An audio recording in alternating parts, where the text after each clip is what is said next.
performed a massive benchmark computation that would take one of today's fastest classical supercomputers 10 septillion years. That is 10 to the 25th power years, which is much, much longer than the age of the universe. It did that computation, Willow, in under 5 minutes. Some tasks are energy intensive and some tasks are just impossible, right? So like, again, this one of 10 septillion years, that's just impossible. Like, we can talk about the energy. Okay, how much energy is it going to take to run this for like way, way longer than the age of the universe? But, you know, it really is just, it's such a big problem that it's impractical, right? And like, those are the ones that we're targeting. Like, it's the impossible part that I think is so compelling to people. And of course, energy savings is great, and that's very relevant, but like, it's beyond that. Kevin, did you ever see the 2008 James Bond film Quantum of Solace? I think it was pronounced solace, but I did see that. Well, yes. Either way, today we can take solace in the fact that you and I are going to learn something about quantum computing. Yes, so there was some big news this week from Google. They unveiled a new quantum computing chip called Willow, and in making this announcement, they described it as representing two major achievements in quantum computing. Experts are sort of arguing about how big a deal this really is, but some people think could be a turning point for the entire field of quantum computing and might bring this technology closer to real-world applications. So what were those two achievements?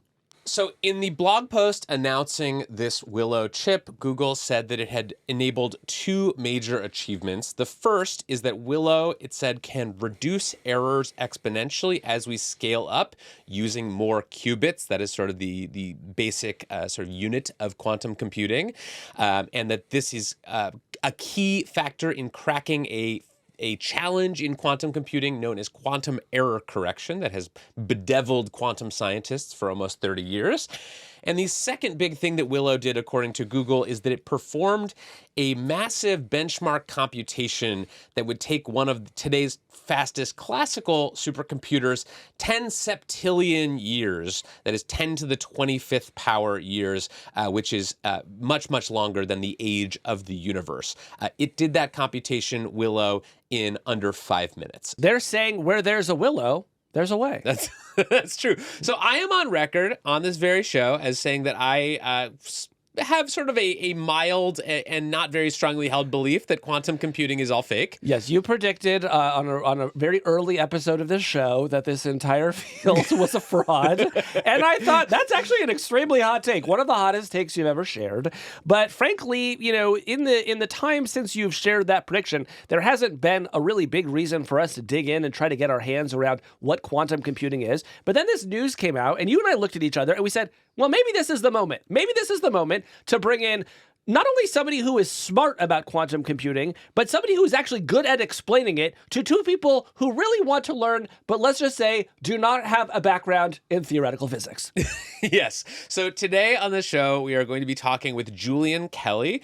Julian is the director of hardware at Google Quantum AI. He's one of the leaders of this new Willow chip project, and he's been working on quantum computing since 2008. He started doing research in the field as an undergraduate at UC Santa Barbara, and he's one of the best people in the world to explain what the heck Willow is and why it's such a big deal for people who are interested in quantum computing. Yeah, and we asked him about the more practical applications of quantum computing, which appear to be a relatively long way out, but there is some hope that this technology, among other things, could help us to be much more energy efficient and could let us build other technologies that are perhaps not as bad for the environment as some of the ones we have today. Yeah, and in addition to responding to my accusation that the field that he's devoted his entire professional life to is a fraud, I was also curious to get his take on how long it will be before we actually start to see stuff materialize that you and I might use. All right, well, if all goes according to plan here, Kevin, by the end of us, you and I will be able to credibly explain what quantum computing is, what the breakthrough that happened this week was, and what we might expect in the future that speaks to how powerful this stuff could eventually be. Yep, let's do it. Let's bring in Julian Kelly. Get him in here. Julian Kelly, welcome to Hard Fork. Thank you. Yeah, it's great to be here. Great to be with you guys. So you work on quantum computing. which is something that I would say Casey and I are both novices at. How often do you find yourself in conversation with someone about what you do and you just tell them quantum computing and they just kind of stare back at you with a blank face? A lot. Yeah, I would say it's fun. Like, I love quantum computing, right? But the funny thing is that you kind of have to explain it so much. I kind of, to be honest, maybe avoid it in day-to-day conversation. What do you do? I'm like, I'm a scientist. we similarly avoid telling people that we do a podcast, I think for the same, not because people don't understand it, they just don't want to hear about it. Not that they have feedback for you. That's right. I mean, if they do, they should email Kevin.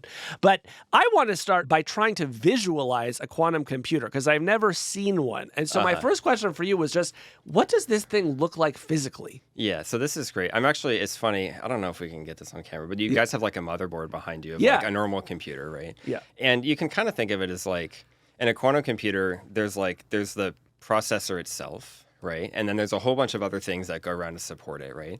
So the problem is, or the thing that is hard to visualize is for the quantum computers we build, the processor is sitting at the bottom of what's called a dilution refrigerator. A dilution refrigerator. That's okay. Right. And so what that means is it's super, super cold.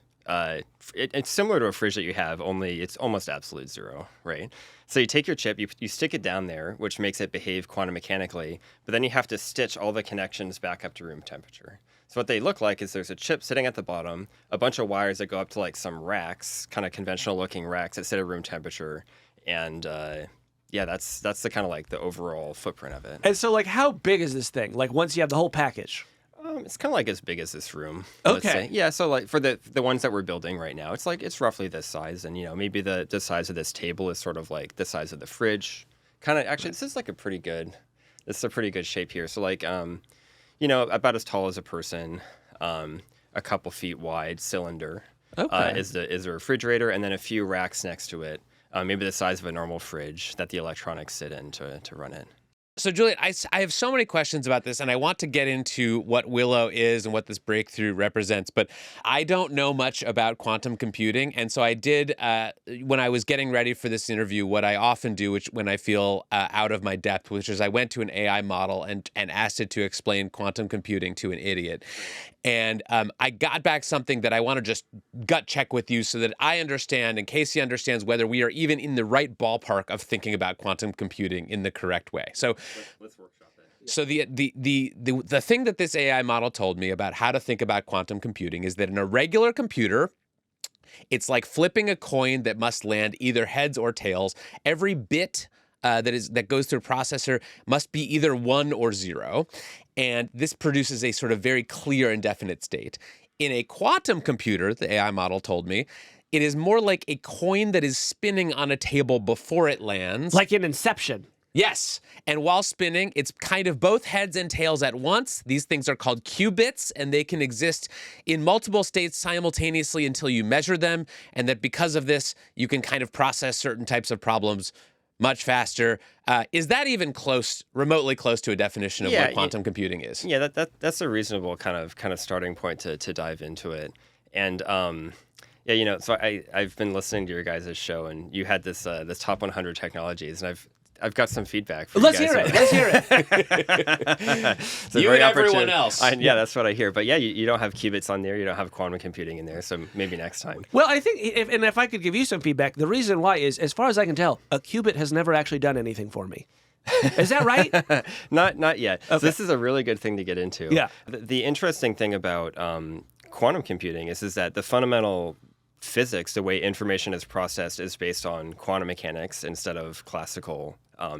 And the funny thing is that often when people think about a computer, they very, very much think about a classical computer. So to know what a quantum computer is, you kind of have to unlearn what a classical computer is. So in a classical computer, we manipulate information using classical properties like digital gates of like and or like not, which you can think of as like flipping switches on and off. Boolean logic. Thank you. Look Perfect. at you. Mm-hmm, Yeah. mm-hmm. I've also talked to chatbot models about this. Go on.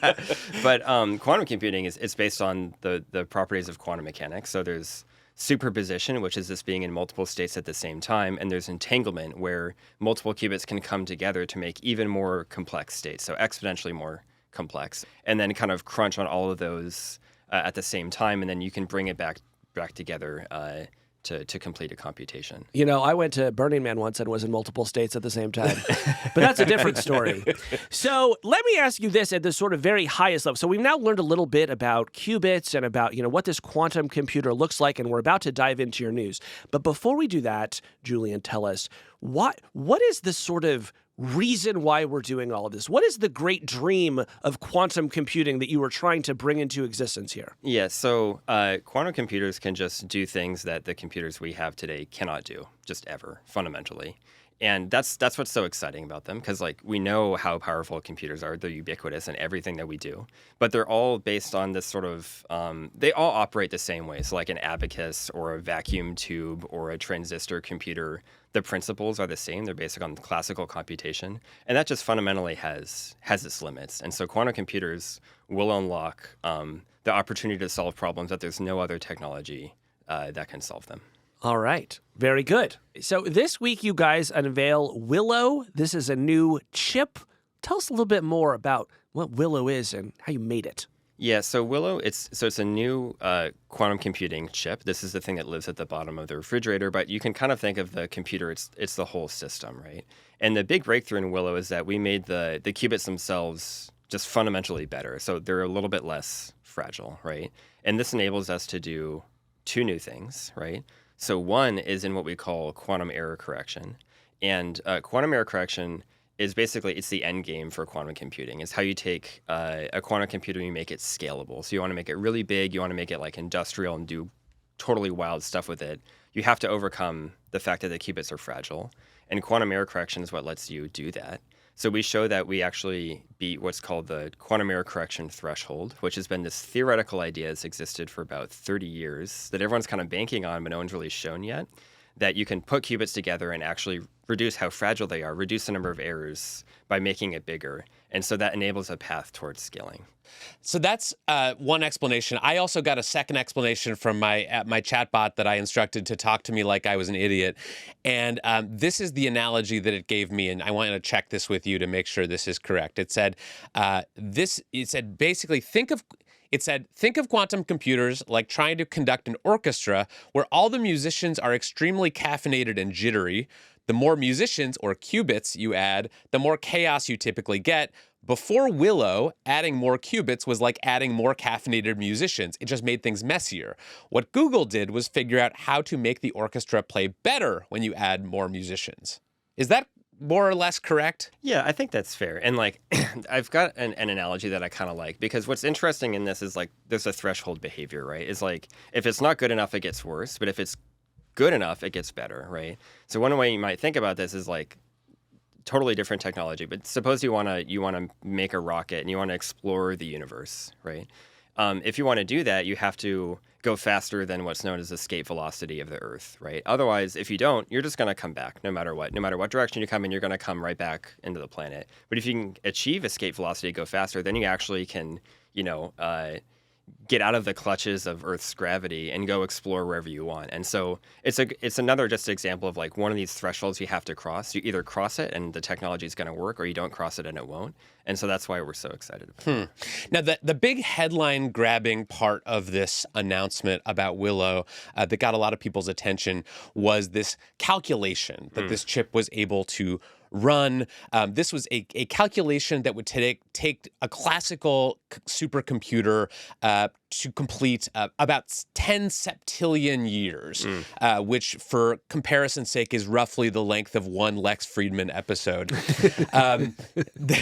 But Willow, this quantum computing chip, was able to complete this giant calculation in 5 minutes. So tell us more about this calculation and how Willow was able to complete it in so much less time than a classical computer. Yeah, so this is an important benchmark problem that we like to use to understand what the capabilities of a quantum computer is, right? That's sort of, this is not like a useful problem, the way that we see it and understand it. It really is just where are we at, right?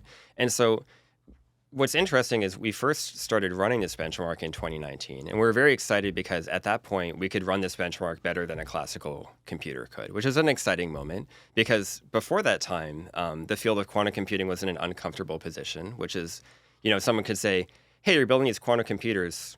can you do anything better than a classical computer? Like literally anything? It would be like, no, we can't. It's like, That's not a super position to be in. Yeah. This guy's got jokes. Thank you. Yeah, you got the jokes. And so in 2019, we're like, well, actually, here's something. Like, it's not useful, but it's something, right? It's a good starting point. Because, like, once you cross that threshold, then you're like, okay, now we're talking. Now we've got right? something. Now we can actually start to think about, let's apply it towards something useful. And Like so, running Doom. right, like running Doom. Yeah. Or Crisis or something like that. And so, as I alluded to, there's this fundamental advantage that quantum computers have for certain problems. And you see, this is evidence of that really kicking up. Can I ask a very dumb question? I mean, all of my questions today are going to strike you as very dumb, but this one may be particularly dumb. But it is something that I wondered about with this super calculation that Willow was able to do in 5 minutes. How do you know if it's right or not? I mean, do you use a quantum computer to check its work? Or can you even use a classical computer to say this was the correct solution to the problem? Yeah, this is such a good question because, like, my God, I asked a good question. No, it's a great question. It's the right one to ask because basically you have to kind of build a case to explore into the regime where you can't actually go. Like the thing is, only the quantum computer can go into that regime. That's the whole point, right? So how do we know if it's right or not, right?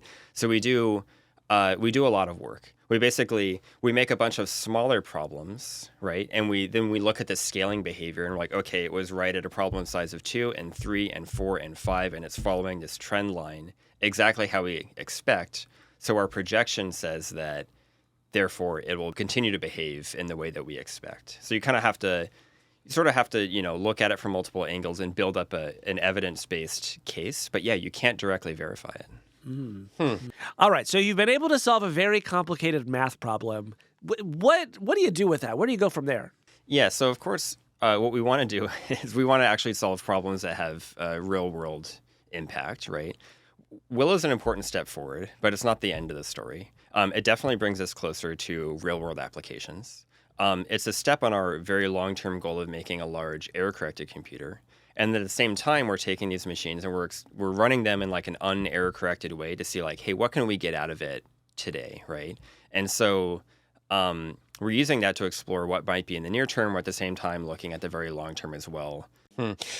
I want to ask you about a line in the blog post that was announcing Willow that just really made my head spin, and that was pretty unusual in announcements from Google about new hardware or breakthroughs. And the line said that the success that you all had with this Willow chip, quote, lends credence to the notion that quantum computation occurs in many parallel universes in line with the idea that we live in a multiverse. Now, for people who haven't read a lot of science fiction, a multiverse is the idea that we are currently existing in one of many universes out there. What I don't understand is how the breakthrough that you made with this chip makes the notion of a multiverse more likely. Can you explain that? You look at like a little chip, right, that's fundamentally doing the computation. It's like this little thing. And then you look at like some warehouse-sized supercomputer, and then you imagine that running for longer than the age of the universe. You're like, how can there be such a difference between these things? And so there is some room for interpretation for exactly how that functions. Yeah, and also, by the way, Kevin, I would say a lot of this is covered in Doctor Strange and the Multiverse of Madness, if you haven't seen that one yet. Well, I definitely understood the answers that you just gave in some other part of the multiverse. It doesn't have to, like, my understanding is, because the qubits are in all these multiple states at once, it's like the states themselves are the evidence of the multiverse, right? It's essentially all these states that they're in are not all taking place in the same universe. Did I get that part right? I don't know, but I feel like I just took a huge bong rip. I'm sorry. All right. I believe that what you are working on is very important, and I believe that because a lot of people who are smarter than me also believe that what you are working on matters. For example, there was a big back and forth after this Willow announcement was made between Elon Musk and Sundar Pichai, CEO of Google. Elon Musk responded to the Willow news by just saying, "Wow," and then Sundar said, "We should do a quantum cluster in space with starship one day, and Elon responded that, quote, any self-respecting civilization should at least reach Kardashev Type 2. What are these people talking about? What is going on here, and why are these people so excited about this breakthrough? I mean, I think at the end of the day, it just comes down to the fact that like quantum computing has been something that's been talked about for a long time, right? But like it is a real technology, and like this is providing more evidence to that, right? Is like there are computations that you can only do on a quantum computer, and there's a path towards taking these quantum computers and scaling them up to be really big and useful. And I think that's fundamentally why people are excited. What are some like problem areas that you're excited about, that if you could make a computer as powerful as the one we've been talking about today, we could have a shot at solving something big? So yeah, in terms of application areas, there's some interesting ones. So one is on like saving energy. So I don't know if you're familiar with the Haber-Bosch process for making fertilizer. Not only am I familiar with it, it was one of our 100 most iconic technologies. Yes. Yeah. Right. So in something like 2% of the world's energy goes towards making fertilizer, right? And I think like the fun history of this, you guys probably know this, but like before, this is a revolution, right? Because before that, people would go out and sail into the middle of the Pacific and like chip bird poop off of rocks and stuff like that to bring that home. And people were thinking like, I wonder if this is going to be sustainable for the entire planet for fertilizer production. Eventually, come out with the Haber-Bosch process, which is great, right? But the issue is that it takes like high pressures and temperatures, like it's this industrial chemistry process for making fertilizer.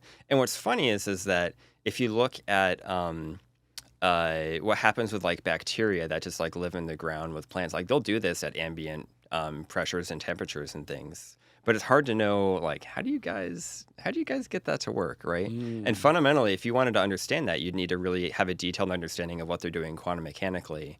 And a quantum computer would allow you to kind of like peek inside and be like, hey, what's actually going on under the hood? And could we harness that to make something that's way more efficient and, potentially save 2% of humanity's energy, which is like, that's a lot if you think about it. So you're saying this could knock the Haber-Bosch process just out of the top 100?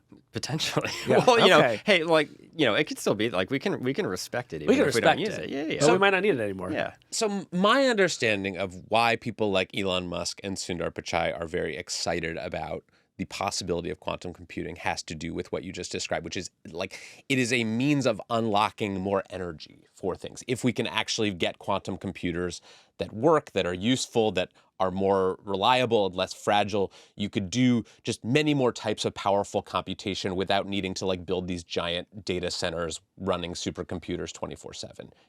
Is that part of why people are excited about this? Because it could shrink the energy needed to perform various tasks?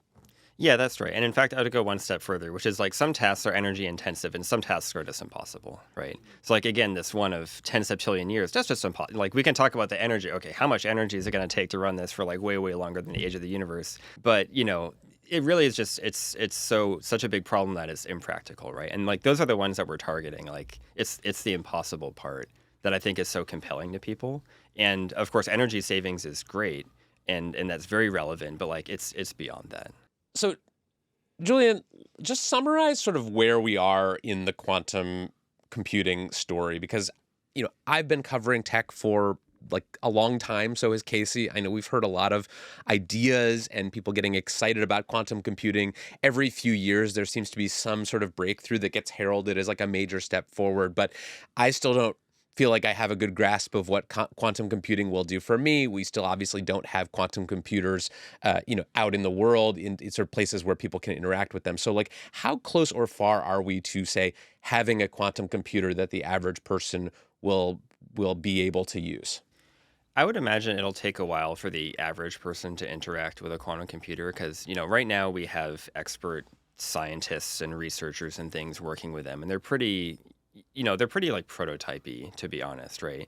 And where we want to get to with these error-corrected computers in the next number of years is get it to the point where then you have experts that don't have to be as familiar with the underlying hardware and all the kind of quirky aspects of it, right? They can use it a bit more like a prototypical computer, right? That being said, we are also looking for the sort of near-term potential applications, but those are going to be a bit more bespoke. Is the expectation. Yeah. When do you think we'll hear about a major scientific discovery powered by quantum computing? Like, what's your best guess of when we'll hear that? It depends what you mean by major. Something that I could understand would be major. Well, I did my best on this one.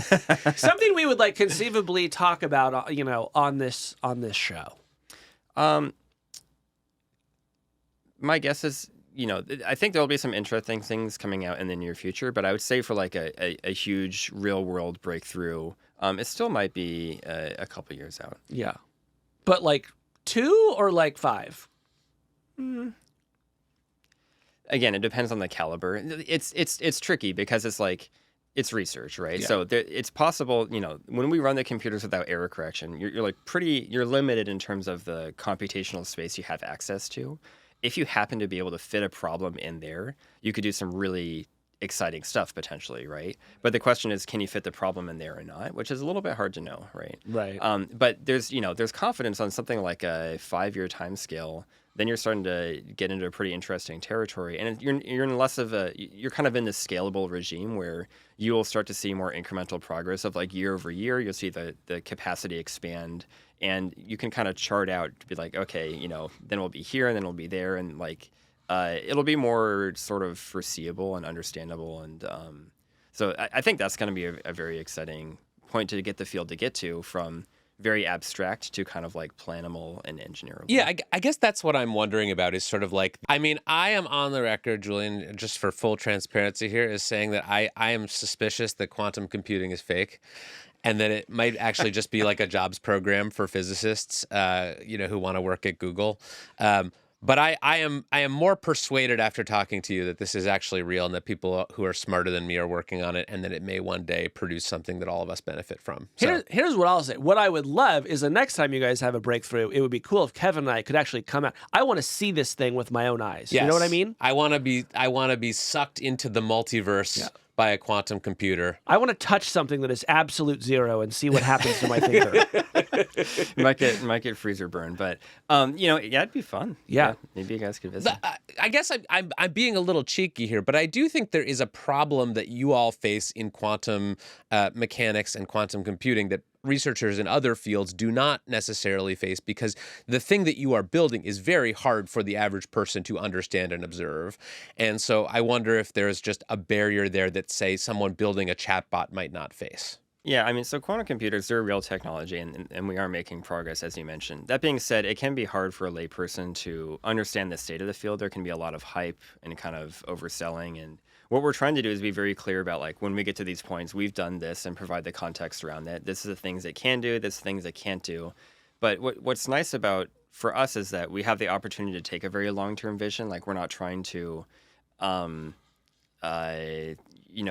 change the world tomorrow, right? Like, we have this longer term vision of the thing that we want to build, and allows us to be a bit more measured in our progress and reporting it as we head in that direction. Cool. Well, congratulations on Willow, and thank you for explaining what you do to us. And I do feel actually like I understand what you're working on much better than I did at the start of this, so thank you for that. I agree. It might not seem like it, but that actually was Kevin doing the best that he could.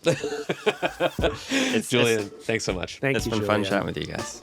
Hey, that's the end of this clip. If you liked what you saw, head on over to our page and subscribe, and you can get the full podcast. We do a show like this almost every week on tech and the future. Head on over there now and subscribe. Let's get started.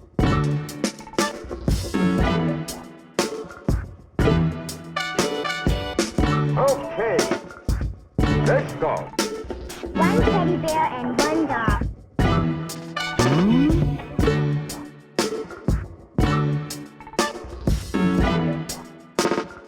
Stop the machine!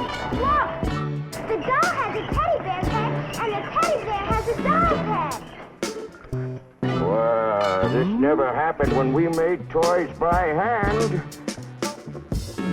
Something very strange is happening here.